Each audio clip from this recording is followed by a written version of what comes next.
আমার কোন বান্দা যখন আমি আল্লাহরে খুশি করার জন্য এক হাত আগায়, আমি আল্লাহ তার দিকে দুই হাত বাড়িয়ে যাই। আমরা যাই এক হাত, আল্লাহ দুই হাত। যেরকম না শোনা।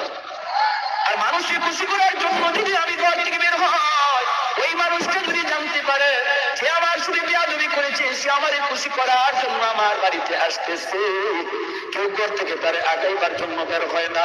আর সে যখন বের হয়েছে আমিও বের হয় না, বরং সে অপেক্ষায় থাকে আসুক, বরং আরো নিজের পজিশন নিয়ে বসা থাকি। কেমনি মাপ নিবে? হাতে ধরলে পরে মাপ নিব না, হাতে ধরলে পরে মাপ দিব না, পায়ে ধরলে পরে মাপ দিব, কত কন্ডিশন মানুষ বসা থাকি।